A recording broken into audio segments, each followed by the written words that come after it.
kung nakita nyo yung drawdown na sinasabi kanina, drawdown means yun yung mga tatatalo. Pero wala tayong negative, all positive ang drawdown natin. Ibig sabihin lang, kapag mataas ang mababa ang drawdown natin, mataas ang possibility na mananalo tayo. Okay? Ngayon, ilang percentage ang pwede nang ipanalo? Sabi ni Ma'am Lynn kanina, pag may nagsabi sa inyo, 99.16% o 100% ang winning rate natin, tumakbo na kayo. There's no such thing as like that. But our Sonic AI is this. Sinasabi niya, we have an 80% up to 92%, no? Ang ating winning rate. Napakataas ng winning rate. So the question is, matatakot ka? Hindi. Di ba sa sabong, yun 50-50. Di ba? Kasi sa sabong, isa lang ang mananalo doon. So 50-50 ang chance. Sa atin, 80% kagad ang ibinigay sa'yo na winning rate. So ang chance mo lang na matalo ay 20% kung 80% siya. The good thing about our Sonic AI, yung talo mo na merong 20%, okay, binabawi niya pa. Kasi kang matalo ka, binabawi niya yon the following trading. No? Ngayong question ko sa inyo, this platform that we have right now is a platform that somehow hindi kayo pinapramisan na yung $10 mo, $10 siya next month, no? Or the following month, mababawi mo yung $10 mo, o on the third month, mababawi mo yung $10 mo. No. Maliit lang ang kita, makikita ninyo. Pero sigurado ang kita. Sinabi ni Ma'am Lynn kanina, kung ang kita, pinamisan kayo malaki, kagad, walang ganon. Wala. Pero yung sa atin, very calculated, alam na alam niya kung magkano lang yung kikitain mo, at walang certain percentage na to be exact na, oy Gary, ang kikitain mo araw-araw 10%, walang ganon. Maaring 10% yan, ngayon, bukas baka 8%. Tapos susunod na araw, baka 27% yan. So pabago-bago ang kanyang percentage. Bakit ganon ang nangyayari? Kasi depende yan sa trading na nangyayari every day, Monday to Friday. No? So hindi pare-parehas ang kita natin at hindi rin ho pare-parehas ang laki ng income mo. Depende rin kasi yan sa nilagay na investment mo. So start from small. Ngayon, kung may pera ka, lakihan mo. No? Then you have to invest what you can afford to lose. No? Thank you, Ma'am Lynn. Napakaganda ng iyong educational presentation together with a presentation with the Tag Markets and Sonic AI. Ang ganda. Ma'am Lynn, gusto ko lang, you have to go. Ayan, pala pinakita mo na. Okay, sige. Ito po yung ating certificate, no? Ito yung ating, yan, pakita natin. Sige. Okay. Ayan, okay. Yan po yung ating policy, yung ating insurance, no? Sa Lloyd's Insurance of London. Pwede nyo pong i-copy yan, no? At pwede ho kayong makasecure niyan sa tag markets ninyo, nandoon po yan. Andyan ang policy number niya, andan ng insurer, yung TM, baka isipin nyo, ano yung TM, ha? Baka hindi nyo pa masabi, ano yung ibig sabihin ng TM? Tag markets po yun, ha? Baka isabihin nyo, ibang pangalan, okay? TM, andyan po yung address niya, at period ng insurance niya, 1 year. Alam nyo po, no? Bakit 1 year lang? Baka sabihin niyo, sir, bakit hindi 5 years? Baka may mga question kayong ganyan. Alam niyo po ang insurer, katulad kunyari si Gary, may insurance company siya, hindi niya yan i-insured ng 5 years. Yearly niya yung i-insured. Bakit? Kasi hindi niya alam, kailangan shorter ang insurance mo kasi hindi mo alam ang mangyayari the year after that o before that. Kasi kung 5 years mo i-insured yan, hindi malulugi si Gary. Nakukuha nyo kung siya may ari ng insurance company. You can renew them yearly. Pwede niyang gawin yon, no? Pwedeng gawin ng tag market yun. Kaya po, kung ang question nyo, bakit 1 taon lang, baka after 1 year, magsara yung company, hindi po. No, hindi. Naka-insured ang pera ninyo from $10 up to $1 million. Nakasulat po dyan, maximum amount payable by insurer to the insured here under the in respect of the net loss of any claimant shall be 1 million, no? shared agreed with another group entity. Ayan po, nandiyan dyan po yan. 100% underwriters at Lloyd's. So nakita niyo po, no? So ibig sabihin, your money is being protected. Na-protection na po yung pera ninyo, no? Saan kayo nakakita ng ganyan? Sa ibang company, binanggit pa ni Ma'am Lynn, maganda yung example ni Ma'am Lynn, no? Yung may mga company, no, sinasabi nila nagtitrade sila, may copy trading sila. Tanungin mo, meron ba kayong MT5? Nasaan ang live trading ninyo? Hindi nila maipapakita yan sa inyo. Kasi bakit? Scam company yun eh. Ang papakita lang nila sa inyo, graph. Pero hindi nyo makikita doon lang sa MyFX book. That is trackable and that's publicly announced. Nakikita yon sa MyFX book. No?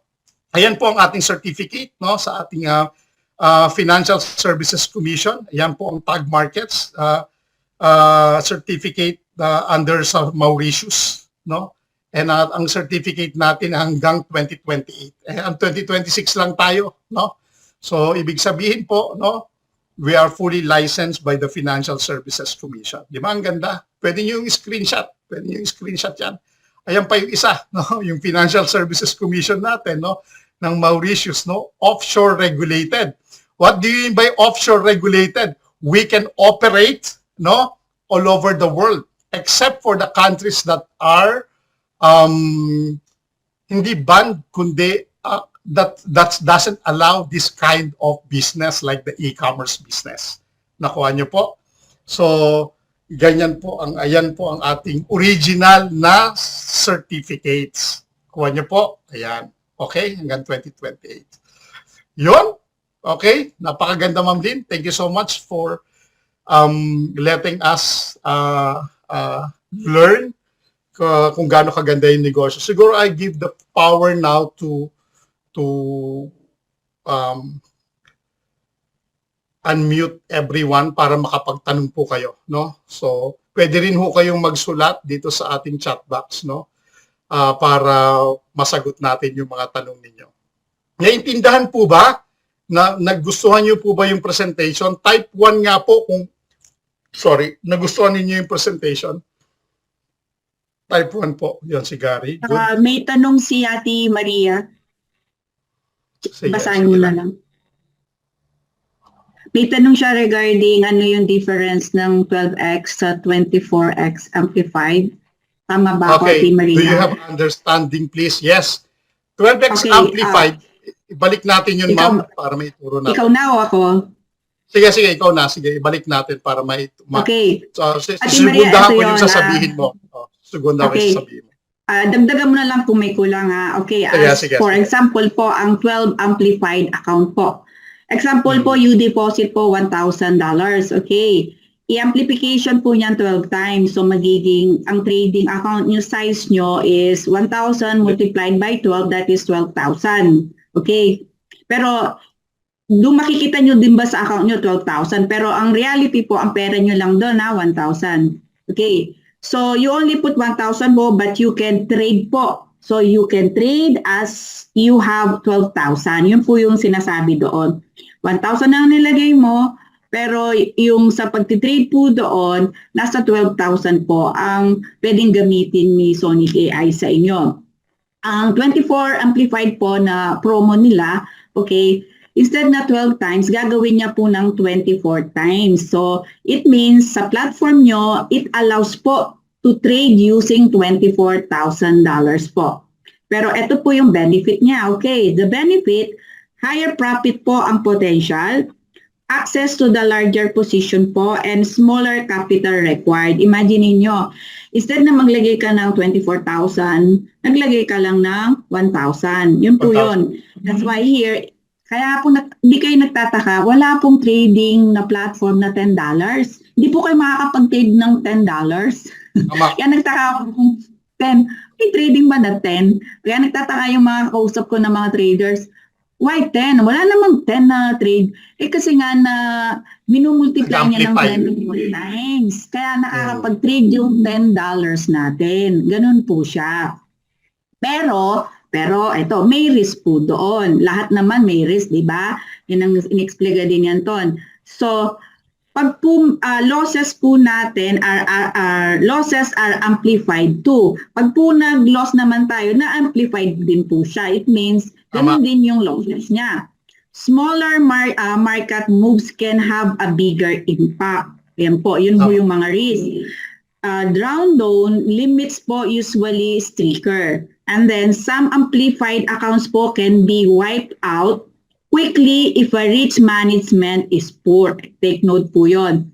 Kapag ang risk management natin ay poor, talagang mawa-wipe out po lahat ng pera natin. The good thing, remember, we are using a technology tool. Sino po yun, Anton? Sonic! Si Sonic AI. Siya yung nag-lesser ng risk natin. Kaya nga, totoo sinabi niya, pag alam niya nga hindi maganda ang pagtitrading, hindi siya magtitrade. Alam na niyang matatalo siya eh. Diba? Kaya ang kagandahan po ngayon ng tool natin, siya na yung gumagawa ng trabaho natin. Imagine niyo, hindi niyo siya pinapaswelduhan. Ang kinukuha lang po niya, komisyon. Kung siya ay mananalo sa trading, kumukuha siya ng charge sa atin. Sa kinikita, hindi dun sa kapital nyo. Tandaan nyo, kapital nyo naka-intact doon, di ba? Kumukuha lang siya pag po kayo ay kumikita. It means pag walang kita, wala tayong babayaran. Tama. Okay, ayan po. Magbigay lang ako ng example, Ma'am Lynn, no? Kunyari, $10 yung nilagay ninyo. Okay, $10. So, i-amplify niya yan ng times 24, no? I-amplify niya, yan yung ating current promotion. So, ang pera mo ay $240. Imagine wala kang amplification. Okay, wag po kayo magsulat ha. Para ano. Example po ganito. Nagtumaya ang Sonic AI $10. Example ko lang, no? Example ko lang. Pero wala nga $10 kasi bakit po? Example po, no? Ito yung line, no, ng graph. $10 ang taya mo, no? Pumalo kagad ang bili. Example, no, buy and sell tayo ng gold. Ano po, yun ang tinitrade natin. Hindi siya naka-amplify $10. Ang bili kagad ng gold halimbawa $100. Example ko lang po, no, $100. So ibig sabihin, yung $10 mo bagsak na kagad, hindi siya makakatakbo. Hindi siya makaka-up sa doon sa $100. Bakit? $10 lang yung pera mo eh. With the amplification of 240, no, pinahiram sa iyo yan ng company. Okay. So ang 240 mo nandito. Example, in-amplify niya 240. Okay. Yan. Ngayon, nag-up. Halimbawa, tumakbo ang market. Nag-up. Ang bili niya 100. Okay, 100. Example. So, ang ibig sabihin, pwede kang bumili. Yung $10 mo, nakabili siya kagad, nakabuy siya, no, ng $100. Okay, pumalo siya ng 100. Ngayon, halimbawa, no, bumagsak siya, no, ng $80. Okay. Bibigyan ko lang kayo example para maintindihan nyo po, no. Ngayon, nag-buy ka ng $100, bumagsak ng 80, nag-up ngayon ng 110. Magkano ang bili? 100. Nag-up, mag-execute siya, close.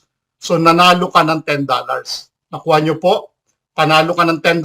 Bakit? Ang bili mo, you buy 100, nag-up siya, naging 110, nanalo ka ng $10. Ngayon, kung ang pera mo walang amplification, hindi tatakbo yan. Kasi ang unang bili, 100 na kagad. Ngayon, yung risk na sinasabi, no?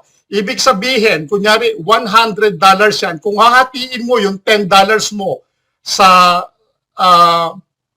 let's say, natalo ka na dito, ano? Kasi ang hirap mag-percentage, no? Kasi by percentage. Kung $10 ang pera mo, example, no? At hindi ka naka-amplify, hindi yan tatakbo. Negative siya, ganyan lang siya. Bakit? Kasi 100. Pero kung amplification mo 240, no? Ang layo pa ng tatakbuhin, no? Para pwede ka pang magtaya. Kaya nga, yung risk, kung malaki ang ilagay mo, sinabi $1,000, no? $1,000, itataya ng company yan lahat times 24, meron kang 24,000, no? 24,000 na pantaya. Isipin mo, ngayon doon lumalabas ngayon yung lot size. Ilang lot size, no? Ilang latag ng 100 ang pwede kong magawa dito sa 24,000. Kaya nga medyo malaki yung kinikita ng $1,000. Bakit po? Kasi kung ang bili niya ay 100, example, at pumalo ng 110, no? Hahatiin niya yan sa lot size. Ilang tuldok yung para ba yung ang hirap kasi hindi ko kasi ma-explain mabuti, no? Sa trading na ginagawa namin, ilang beses niyang gagawin yan para magkaroon ka ng pambili, yung 24,000 mo ilalatag niya. Kaya ho kayo kumikita. Nakuha niyo po, yun po yung amplification. So, ang risk, may risk din. Bakit? Kasi pinalaki niya yung pera mo.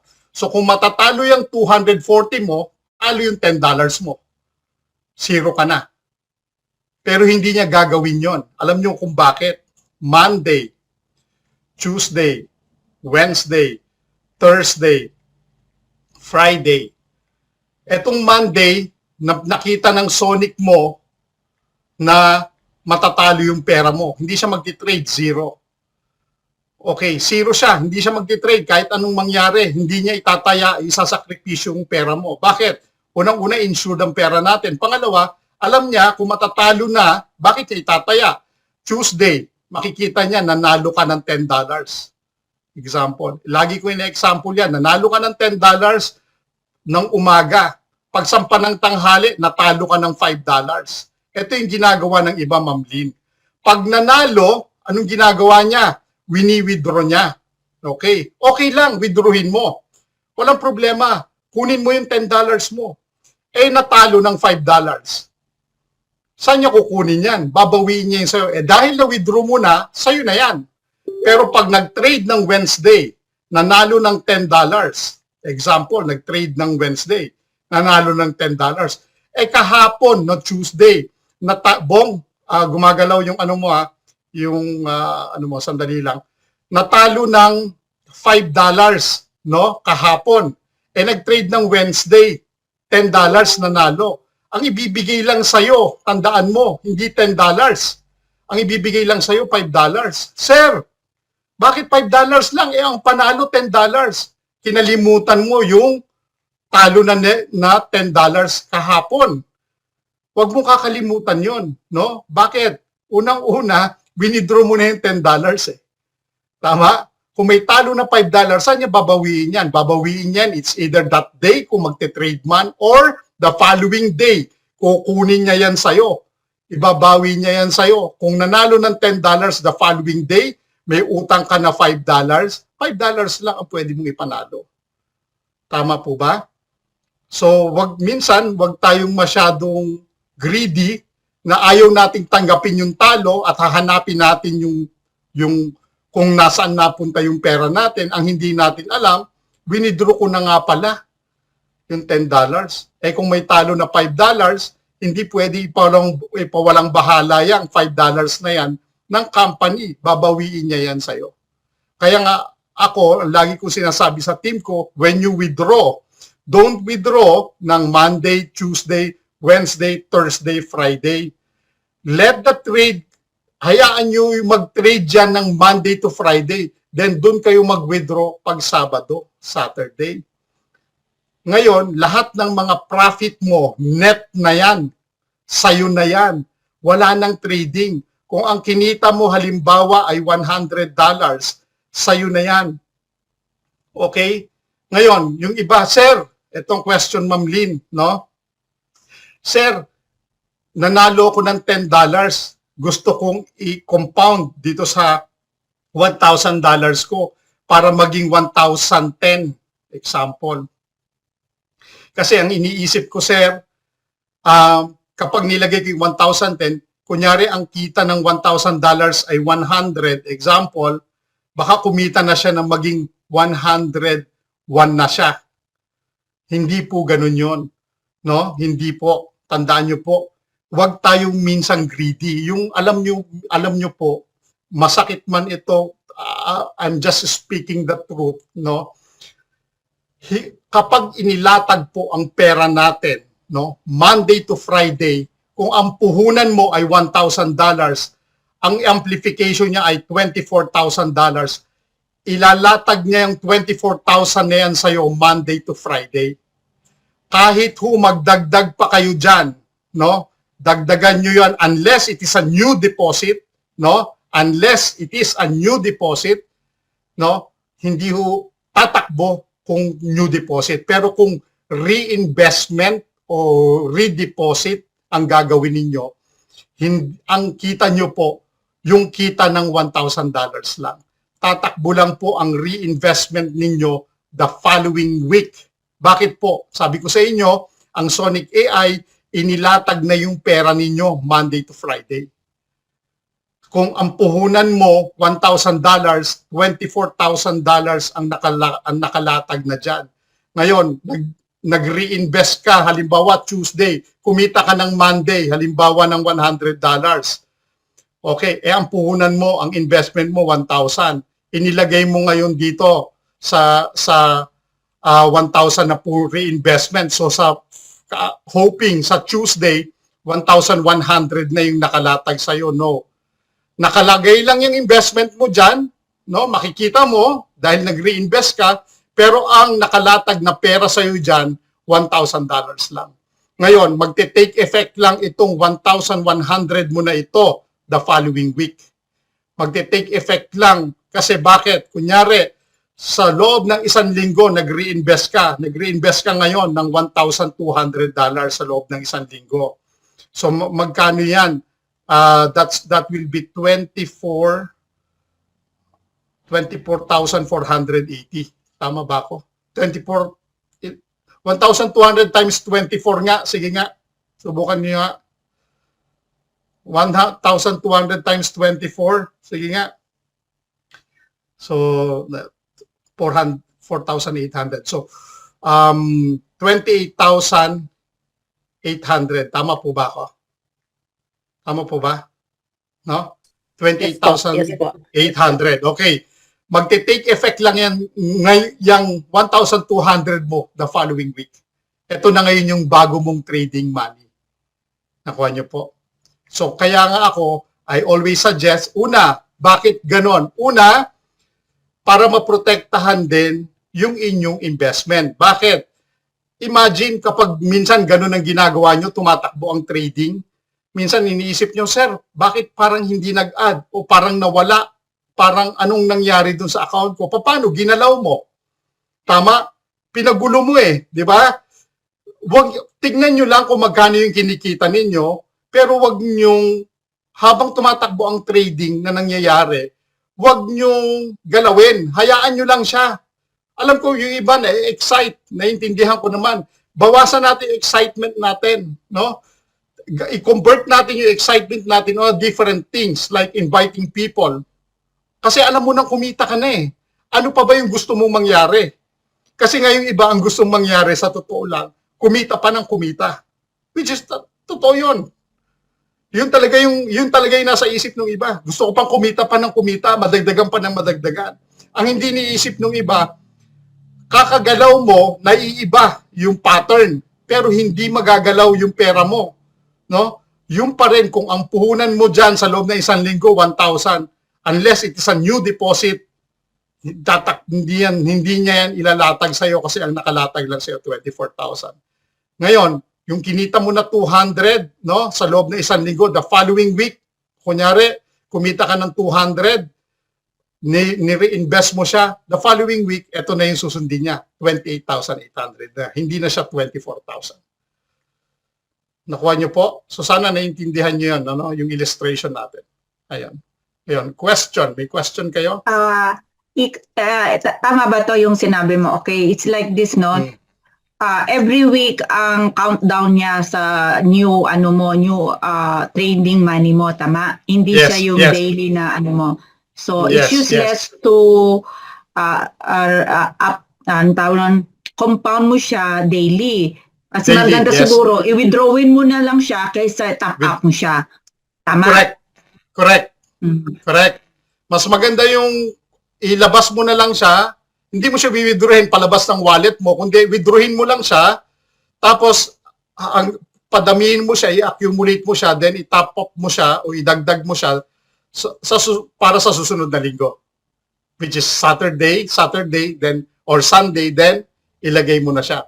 Yung iba naman ang reason, Ma'am Lynn, kasi para hindi ko na magalaw, Coach Anton, kaya ako ginagawa yon. O disiplinahin mo yung sarili mo. Di ba? Dapat disiplinahin natin yung sarili natin not to do that. No? Ayun. Okay? So, kailangan naiintindihan nyo po yun, ha? Okay ba yon? Sige.